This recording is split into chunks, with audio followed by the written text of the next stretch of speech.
ये है talks news network और आप देख रहे हैं पॉलिटॉक्स, राजनीति का कच्चा चिट्ठा। त्रिपुरा में विधानसभा चुनाव के लिए कांग्रेस और बीजेपी सहित अन्य राजनीतिक पार्टियों ने चुनावी प्रचार प्रसार तेज कर दिया है।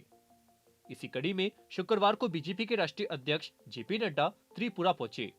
यहां नड्डा ने अमरपुर और कुमारघाट में एक एक जनसभा को संबोधित करते हुए कांग्रेस की सरकारों पर जमकर हमला बोला। नड्डा ने कहा कि मोदी सरकार से पहले भारत एक घुटने टेकने वाला और फैसला न ले पाने वाला देश था, लेकिन प्रधानमंत्री मोदी के शासन अब भारत आकांक्षाओं वाला देश बन गया है। जनसभा को संबोधित करते हुए जेपी नड्डा ने कहा कि आज से 9 साल पहले भारत कैसा था, घुटने टेकने वाला देश था, फैसला नहीं ले सकने वाला देश था, भ्रष्टाचार करने वाले देशों में शुमार था, जहां आए दिन घोटाले होते रहते थे। मोदी के नेतृत्व में बीते 9 साल में भारत आकांक्षाओं का देश बन गया है, छलांग लगाने वाला और दुनिया में खुद को स्थापित करने वाला मजबूत राष्ट्र बन गया है।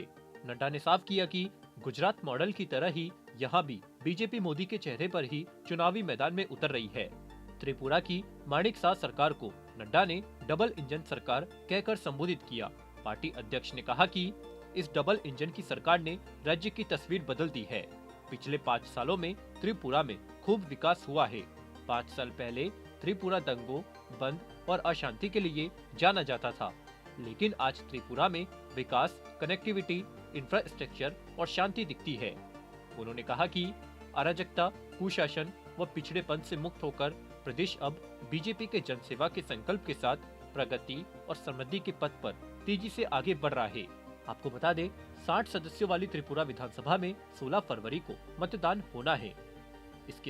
इसके बाद सभी उम्मीदवारों का भाग्य ईवीएम मशीनों में कैद हो जाएगा। 2 मार्च को चुनावी नतीजों का ऐलान किया जाएगा। बहुमत के लिए 31 सीटों की जरूरत होगी।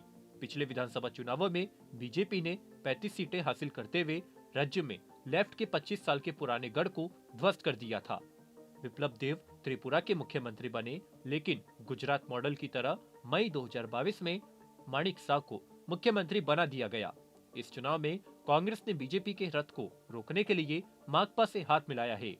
ममता बनर्जी की तृणमूल कांग्रेस भी चुनावी मैदान में है, जो कांग्रेस और बीजेपी दोनों के लिए वोट कटवा साबित होगी। जेपी नड्डा ने कहा कि आज यहाँ आना मेरे लिए सौभाग्य की बात है। यहाँ मौजूद भीड़ बताती है कि त्रिपुरा के लोगों ने फिर से बीजेपी और केवल बीजेपी को सरकार में लाने का फैसला कर लिया है। इस दौरान पार्टी अध्यक्ष ने बजट पर भी बात की। उन्होंने कहा कि यह अमृतकाल का पहला बजट है। यह देश की अर्थव्यवस्था को वास्तव में सशक्त बनाने की आकांक्षाओं से भरा है। यह महिलाओं को सशक्त बनाने, युवाओं को रोजगार देने और आम लोगों की जरूरतों का ख्याल रखने वाला बजट है। पॉलिटॉक्स ब्यूरो, त्रिपुरा। ये है टॉक्स न्यूज नेटवर्क और आप देख रहे हैं पॉलिटॉक्स, राजनीति का कच्चा चिट्ठा।